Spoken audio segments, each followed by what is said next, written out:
Hi everyone, welcome back to my channel जिज्ञासा। आए हैं लेके फिर से एक नया टॉपिक, और आज का जो हमारा टॉपिक है that is international trade. International trade में हम मीनिंग समझने वाले हैं, what are the types of international trade, characteristics और फीचर्स समझेंगे। तो ट्रेड क्या होता है? Trade is the act of buying and selling of goods and services that takes place between two parties.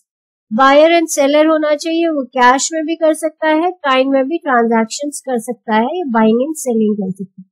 तो trade means any exchange that is taking place between two parties either in cash और in kind, उसको हम trade कहेंगे। तो trade हमारे कितने तरह के होते हैं? हमारे दो तरह के ट्रेड होते हैं, that is domestic trade and international trade. Domestic trade क्या होता है? वो ट्रेड जो कि एक कंट्री की टेरिटोरियल बाउंड्रीज के अंदर, एक कंट्री के बॉर्डर्स के अंदर जो ट्रेड किया जाता है उसे हम डोमेस्टिक ट्रेड कहते हैं। एंड इंटरनेशनल ट्रेड क्या होता है? वो ट्रेड जो कि एक कंट्री की टेरिटोरियल बाउंड्रीज के बाहर किया जाता है, जिसमें गुड्स एंड सर्विसेज भी हो सकते हैं, कैपिटल की भी ट्रांजैक्शन हो सकती है, नॉलेज हम शेयर कर सकते हैं, टेक्नोलॉजी अक्रॉस बॉर्डर्स हम बेच सकते हैं। तो ये सारे ही ट्रांजैक्शन, ये सारे ही एक्सचेंजेस, परचेज एंड सेल, इन सबको ही हम इंटरनेशनल ट्रेड की कैटेगरी में। नाउ हम कह सकते हैं international trade means companies from one country doing business activities in another country. वो कंपनीज जो कि एक कंट्री से दूसरे कंट्री में बिजनेस एक्टिविटीज कर रही हैं, उसे हम इंटरनेशनल ट्रेड कहते हैं। Now what are the characteristics of international trade? Now पहला कैरेक्टरिस्टिक्स है large scale operations. International trade में जो ऑपरेशंस होते हैं वो लार्ज स्केल में होते हैं। क्यों? क्योंकि हमारा जो बिजनेस है एक कंट्री में नहीं हो रहा है, we are doing businesses in many countries, we are doing businesses all over the world. तो इसलिए हमारा जो ऑपरेशन होगा it is a large scale operation.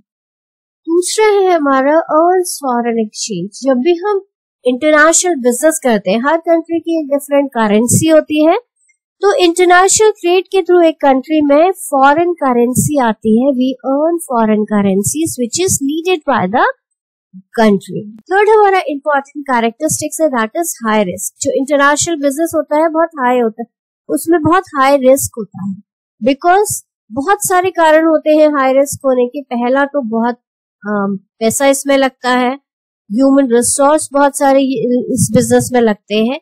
इसके अलावा हम ये भी कह सकते हैं कि हमारे डिफरेंट कंट्रीज के लोग अलग होते हैं, वहाँ का कल्चर अलग होता है, वहाँ की करेंसी अलग होती है, वहाँ के लोगों के फेथ बिलीफ्स अलग होते हैं। तो ये सारे फैक्टर्स भी एक हमारे रिस्क को बढ़ा देते हैं। नेक्स्ट हमारा जो है इंटेंस कंपटीशन। हमारा जो कंपटीशन होता है इंटरनेशनल बिजनेस में बहुत टफ होता है, बिकॉज हम लोग एक जैसे लोगों के साथ, जैसे डोमेस्टिक ट्रेड है वहां पे हमारे ही जैसे सारे कॉम्पिटिटर्स हैं जिनके पास में सेम फैसिलिटीज अवेलेबल है। लेकिन जब हम इंटरनेशनल ट्रेड की बात करते हैं तो वहां पे कुछ देश ऐसे हैं जहां पे हो सकता है उनके पास में नेचुरल रिसोर्सेस बहुत अच्छे हैं, दूसरे देश के पास में फाइनेंशियल कैपेसिटी बहुत अच्छी है, थर्ड कंट्री के पास में नॉलेज बहुत अच्छी है, या हम कह सकते हैं टेक्नोलॉजी बहुत एडवांस है। तो इस तरीके से जो हमारे कॉम्पिटिटर्स होते हैं वो अपनी अपनी फील्ड में, उनमें डिफरेंट सारे एडवांटेजेस होते हैं, जिससे कि कंपटीशन करना उतना इजी नहीं होता है जितना डोमेस्टिक। इसलिए हमारा जो कंपटीशन होता है वो बहुत टफ। नेक्स्ट हमारा फैक्टर है इंटीग्रेट्स इकोनॉमीज। इंटीग्रेट्स इकोनॉमीज का मतलब थ्रू इंटरनेशनल ट्रेड बहुत सारी इकोनॉमीज एक साथ में आती है, बहुत सारी इकोनॉमीज एक दूसरे से टाई अप्स करती है, बहुत सारी इकोनॉमीज को एक दूसरे कंट्री के बारे में बहुत सारी नॉलेज मिलती है। तो ये बेनिफिट हमें विच मीन्स की एकता बढ़ती है। डिफरेंट कंट्रीज में के लोग एक दूसरे को जानते हैं, एक दूसरे की कंट्री में जो बेनिफिट्स हो सकते हैं, कल्चर को शेयर करते हैं, एजुकेशन को शेयर करते हैं, टेक्नोलॉजीज को शेयर करते हैं। और तो इस तरीके से जो हमारी डिफरेंट इकोनॉमीज होती है उन सब में इंटीग्रेशन बढ़ता है, उन सब में एकता बढ़ती है, वी कैन से।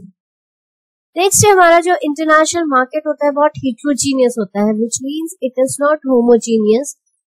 हमारा कल्चर डिफरेंट होता है, हमारे वैल्यू सिस्टम अलग है, हमारा क्लाइमेट भी अलग है, वहाँ के लोगों की हैबिट्स अलग है, कंज्यूमर की प्रेफरेंसेस अलग है, उनके लाइक्स एंड डिसलाइक्स अलग है, उनका लिविंग स्टैंडर्ड अलग है या उनका लिविंग पैटर्न अलग है, उनकी परसेप्शंस एंड वैल्यू सिस्टम अलग है, ऑक्यूपेशनल स्टेटस अलग है, वहाँ पे लोगों में हम कह सकते हैं कितना स्टैंडर्ड ऑफ लिविंग है या फिर उस कंट्री की इकोनॉमिकल सिचुएशन कैसी है। तो ये सारी चीजें हिट्रोजीनियस है जो कि हमारे बिजनेस को इन वन और द वे कहीं ना कहीं पे इफेक्ट करती है।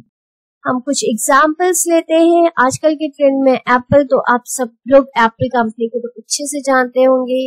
मेजॉन है, कोका कोला है, ये सारी ही इंटरनेशनल, मैकडी है, सारी ही इंटरनेशनल ऑर्गेनाइजेशंस हैं जो most of the all over the world काम कर रही है, ग्लोबल ऑर्गेनाइजेशंस हैं और जो बहुत अच्छे से परफॉर्म कर रही है।